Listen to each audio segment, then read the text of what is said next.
narito na po ang new delivery. Ayan na guys.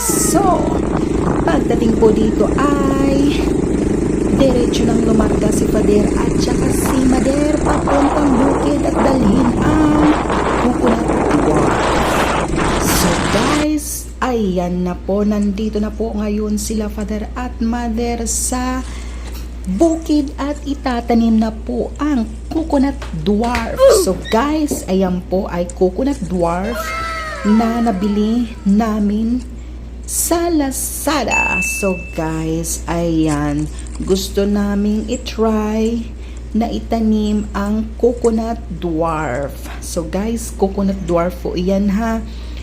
At siya ay tumataas lamang po ng 2 to 3 feet. Ayan. Napakababa lang po niya guys at madali pong pitasin dahil ay dwarf. Kumbaga minarkot na po siya guys na coconut at hindi na po kailangan ikaw ay umakyat ng napakataas na puno dahil yan po ay napakaliit niya guys. So ayan, nagbubungkal na po ang aking tatay ng lupa. So Father, hinay-hinay lang po at huwag mapapagod. So ayan guys, hindi ko alam ganyan pala ang magbungkal ng lupa guys at ganyan pala magtanim ng coconut. So ayan guys, sige lang ng sige bungkal si Father at yung nagbibideo po guys ang aking mother. So dalawa po sila guys na pumunta agad-agad sa bukid para itanim yung coconut dwarf. So sana guys makita natin ang resulta nito. Hindi ko lang alam kung ilang taon bago mamunga at bago lumaki itong coconut dwarf. So ayan guys, sa panahon ngayon marami na talagang iba't ibang paraan ng pagtatanim. Ayan. So guys, bungkal lang ng bungkal ang aking tatay para maitanim na po yung dwarf coconut. So bali guys, isa lang po muna ang binili naming dwarf coconut. Kasi guys, wala pa kaming pambili dahil umaabot po siya ng 500 pesos. Ayan. Sa isang peraso guys, kasama po yung delivery charge, umaabot po siya ng 500 pesos. So sa Lazada guys, mayroon po siyang 200, 300, 400. Depende po guys sa klase ng coconut. Ayan. So marami kayong pagpipilian dyan sa online Lazada. So ayan guys, kayod lang ang aking tatay sa pagbubungkal ng lupa. So ayan, parang tapos na po siya. Ayan, kukunin na po yung coconut dwarf at ilalagay na sa ilalim para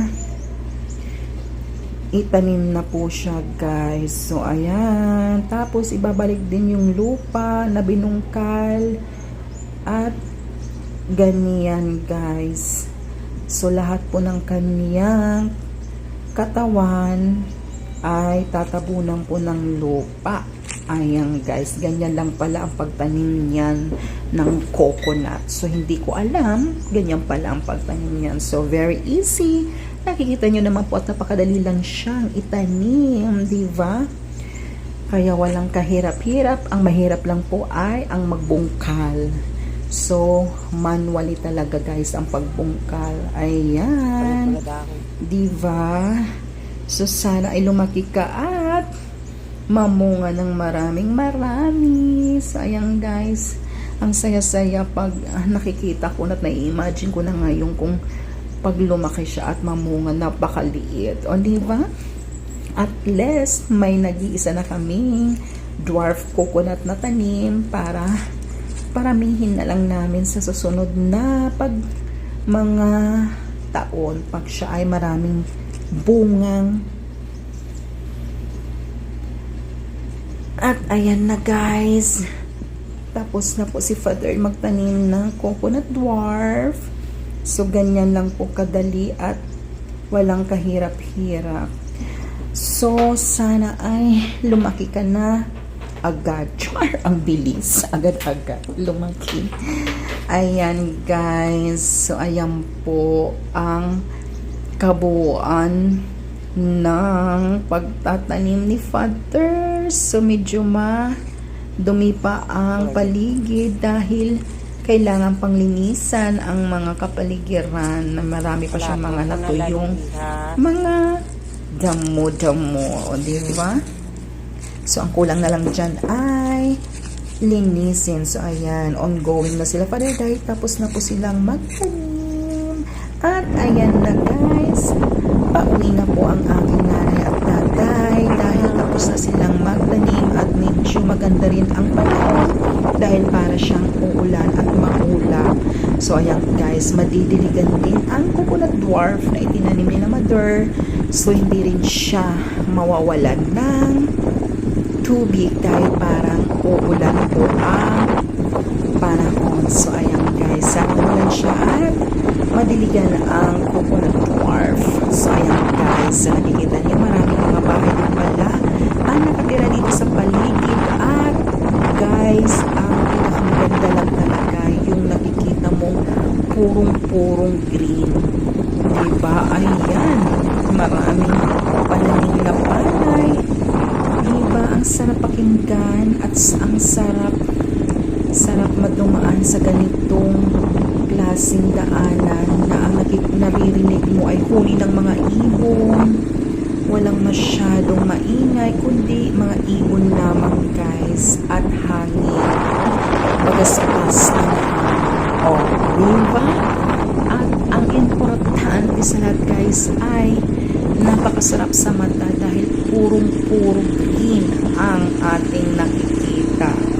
Diba guys, ang daming mga tanim na mga puno.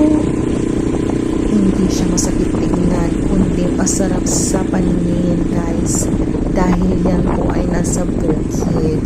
So ayan guys, bali progress na po ang daanan dyan dahil sementado na po siya guys. Hindi na mahirap maipasok kung ano man ang sasakyan meron kayo guys. Huwag lang airplane.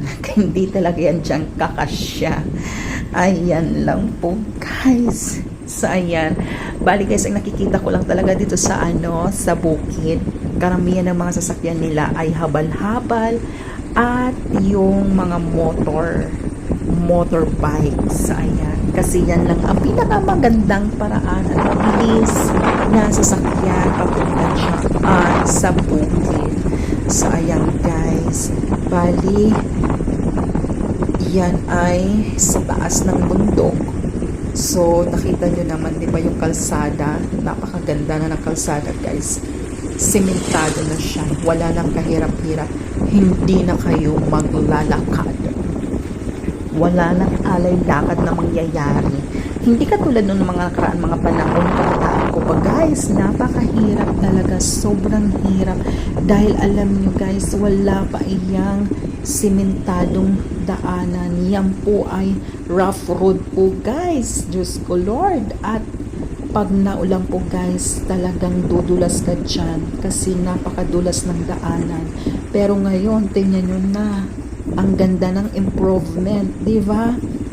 So ayan, kakaiba na ngayon guys. Kaya yan ang mga projects sa mga bukid na mga daanan guys, para ay mabilis ang transaksyon. Kung ikaw man ay taga-bukid, mabilis din ang pag-deliver kung ano mga produktong mayroon kayong itinanim sa bukid. O diba, ganyan na ngayong kadali ang buhay dahil medyo nabawas-bawasan ang hirap.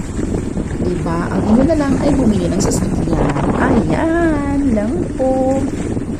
So medyo malapit-lapit na po guys sila Father at si Mother papuntang bayan. So diba, napakahaba ng biyahe nila guys.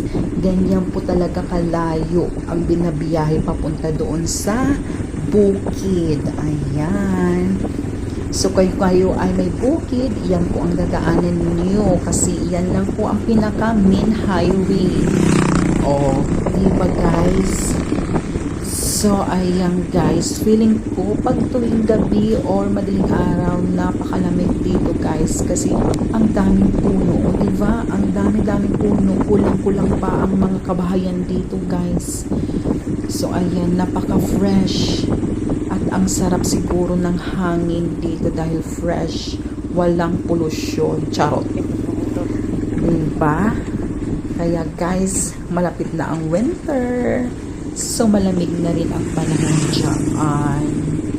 Diba guys? Wala kang ingay na maririnig kundi mga huni ng ibon. Diba? So, ayan guys, nakikita ko na yung tower. Yan po ang tower dyan sa aming bayan. Ayan, malapit na po sila father at sila mother sa bungad papasok ng aming bayan. Ayan, so marami din mga bumibiyahing nakamotor papaakyat sa bukid. Ayan guys, nakikita nyo naman diba marami silang nakakasalubong na mga nakamotor din papuntang bukid. Mga paul na siguro iyan guys. So ayan guys, para hindi pa sa mga nagka-subscribe sa aking YouTube channel guys, mag-subscribe na kayo. I-click lamang ang likes, ang subscribe at share button. At nag-iiwan sa inyo ng isang kasabihan, share love to each other guys. Walang bardagulan, kundi magmahalan lang tayo.